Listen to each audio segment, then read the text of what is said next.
When Jesus passed through the grainfields on the Sabbath, his disciples who were hungry began to pick some heads of grain and eat them. The Pharisees who witnessed this criticized them for not adhering to the rules and regulations of the Sabbath. However, in truth, the disciples did not violate the law. They were willing to solve their hunger within the boundaries of the law, as it was forbidden to use a sickle to harvest grain in someone else's field, but allowed to pick the heads with their hands.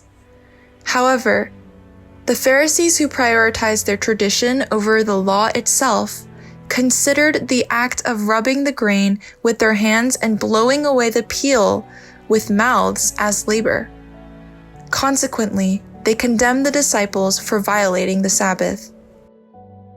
Jesus said on this, "Haven't you read what David did when he and his companions were hungry? He entered the house of God, and he and his companions ate the consecrated bread, which was not lawful for them to do, but only for the priests." Although the law clearly stated that only the priests were permitted to eat the consecrated bread, God's intention was never to let a person on the verge of starvation left alone as constrained by regulations. Through the law, what God desired to emphasize was his love and compassion. Unfortunately, the Pharisees were so focused on establishing their own righteousness that they failed to see the true essence of the law. Jesus also said, "Or, haven't you read in the law that the priests on Sabbath duty in this temple desecrate the Sabbath and yet are innocent? I tell you, something greater than the temple is here." The Sabbath was a day when work was not allowed, yet the priests serving in the temple had to work even busier on the Sabbath than usual. Even though they performed their duties within the temple built by human hands, it is not considered a sin for the priests to work. How much more could those who engage in the work of Jesus Christ, who is greater than the temple, be condemned?